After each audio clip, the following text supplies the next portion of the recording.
For years, corporate security has relied on a simple premise. If you turn on multi-factor authentication, your perimeter is locked. But modern threat actors aren't wasting time trying to guess passwords or break through the front door. Instead, they wait for you to log in, and then they steal the digital VIP pass your system generates, the session cookie. Once that cookie is compromised, relying on standard text messages or push notifications to secure your network is useless.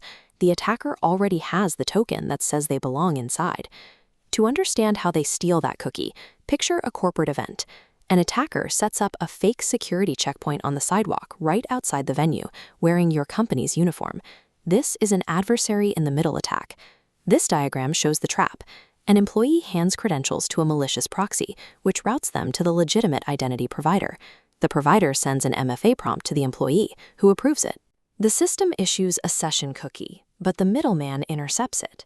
With that token in hand, the attacker injects it into their own web browser. Your system reads the valid cookie and grants them complete access to the corporate network. No passwords to type, no new MFA codes to trigger. Your security infrastructure operated exactly as designed. It verified the person, but it was blind to the invisible middleman intercepting the process. The result is a total account takeover. Inside the account, the attacker doesn't act like a normal user, clicking through an inbox. They run automated scripts directly against your email server's backend machinery to extract data as fast as possible. Normal clients run a sync, loading filing cabinets into a moving truck. Attackers use a bind command, a silent photocopier extracting specific items without a massive download. A bind to an unauthorized IP means the server explicitly served the email directly to the threat actor. Every single email attached to a bind event is fully compromised. If those specific messages contain proprietary source code or protected health information, you are immediately dealing with a regulatory data breach. Now the threat actor needs a safe place to store their weapons, so they use their hijacked access to upload a malicious file directly into the compromised employee's corporate cloud storage. This tactic is called living off the land. Because the file is hosted on your corporate infrastructure, your email gateways and firewalls look at the link, see your trusted company domain, and wave it right through. Next, the attacker moves laterally.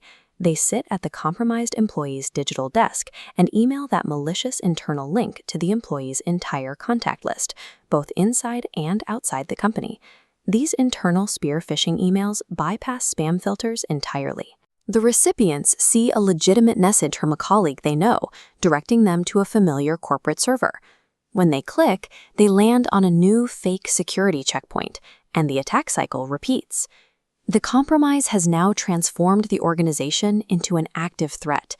Your own authenticated accounts and trusted domains are weaponized, broadcasting a sophisticated cyberattack to every partner and client in your network. If an attacker already has a valid session cookie, resetting passwords will not stop them. You have to shift your security model to verify not just the person, but the physical device and the actual website they are connecting to.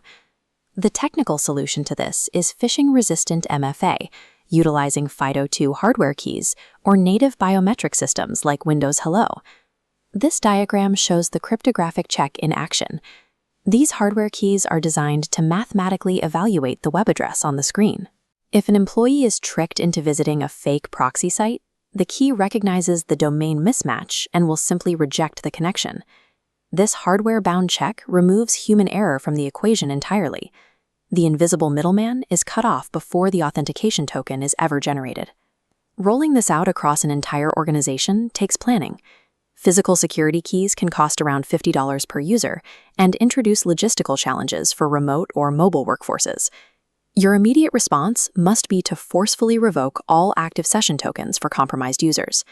Then implement strict conditional access policies so that your network only accepts connections from managed, compliant corporate devices.